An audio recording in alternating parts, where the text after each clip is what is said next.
साथ मौजूद है। भाटी जी, ये इत्तेफाक है कि 28-29 की डेट टकरा गई या इसके पीछे भी कोई राजनीति है? नहीं, इस सवाल का जवाब तो केवल भारतीय जनता पार्टी के लोग ही दे सकते हैं, क्योंकि हमने तो 29 तारीख की डेट पहले तय कर दी थी। उन्होंने ही एक दिन पहले अपना कार्यक्रम रखा है। लेकिन अभी जो बीजेपी के साथी पूछ रहे थे कि अखिलेश यादव के समय में कितनी मेडिकल की सीट थी, वे ये भी बता दे साथ में कि उस समय मेडिकल की सीट की फीस क्या थी और आज फीस क्या है। जब समाजवादी पार्टी की सरकार थी या देश में कांग्रेस की सरकार थी, तो नीट पास किए हुए बच्चे 10-10 लाख में मेडिकल की पढ़ाई कर लेते थे, एमबीबीएस हो जाते थे। आज 1 करोड़ से नीचे मेडिकल की पढ़ाई नहीं हो पा रही है। गरीब ने तो सपना देखना भी छोड़ दिया कि मैं अपने बच्चे को डॉक्टर बना पाऊंगा। दूसरी बात, ब्रजेश जी, जो आप इन दोनों कार्यक्रमों की तुलना कर रहे हैं, दोनों रैलियों की, मैं 2 बातें कहना चाहता हूं बहुत जिम्मेदारी के साथ। एक तो जो एयरपोर्ट बन रहा है, जेवर एयरपोर्ट, इसमें जो किसान आज तक मुआवजे की लड़ाई लड़ रहे हैं, उन्हें मुआवजा पूरा नहीं मिल रहा है। उनकी जमीन सस्ते में लूट ली गई है, उन्हें कम मुआवजा देना पड़े, क्योंकि जो एक्ट आया था, भूमि अधिग्रहण एक्ट, उसमें प्रावधान है कि ग्रामीण क्षेत्र में सर्किल रेट का 4 गुना और शहरी क्षेत्र में 2 गुना। तो किसानों को 4 गुना मुआवजा न देना पड़े, इसलिए बीजेपी की सरकार ने जो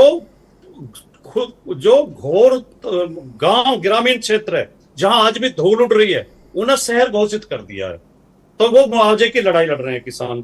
जो गांव उठाए गए हैं, उन गांवों को अभी पूरा मकानों को मुआवजा नहीं दिया गया। तीसरी बात, जो एक विकल्प दिया था इन्होंने कि या तो 5 लाख रुपए ले ले पर प्रति परिवार या नौकरी मिलेगी।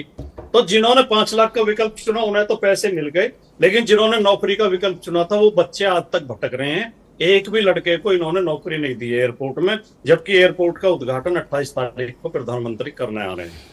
दूसरी बात, मैं एक और दावा करना चाहता हूं कि देखिए, प्रधानमंत्री मोदी जी की और मुख्यमंत्री योगी जी की जो रैलियां होती हैं, उनमें सरकारी संसाधन झोंक दिए जाते हैं। सारे टीचर्स को, सारे पटवारियों को, सारे सेक्रेटरियों को, सारी आंगनबाड़ी की कार्यकर्ताओं को बस भरने की जिम्मेदारी दी जाती है और रोडवेज की बसें लगा दी जाती हैं। तो हो सकता है भीड़ तो ये जुटा लें, लेकिन उसके बाद भी मेरा दावा है कि भीड़ हमारी रैली में ज्यादा होगी।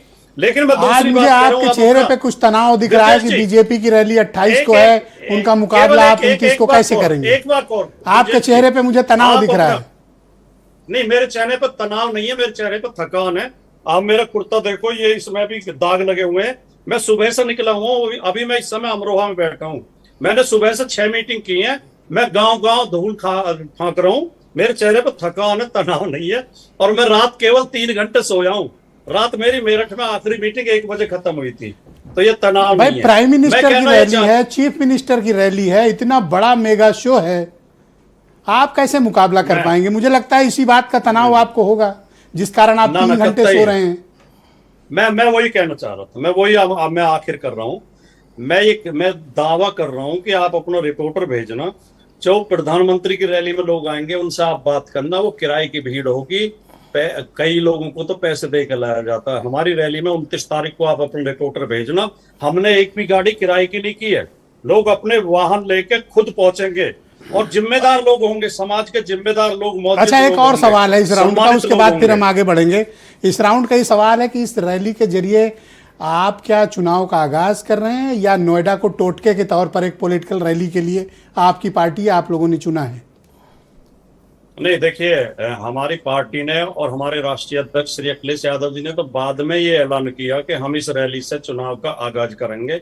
मैं तो इस रैली की तैयारी में 6 महीने से लगा हुआ था। मैं तो समाज के बीच में जा जाकर लोगों को जागरूक कर रहा था, लोगों को राजनीतिक मुद्दे समझा रहा था। और मैंने 32 जिलों का दौरा किया, 100 से ज्यादा विधानसभाओं का दौरा किया। तो ये तो हमारा एक राजनीतिक अभियान है और ये थैंक यू, सही बात है कि ये 27 के चुनाव का आगाज है।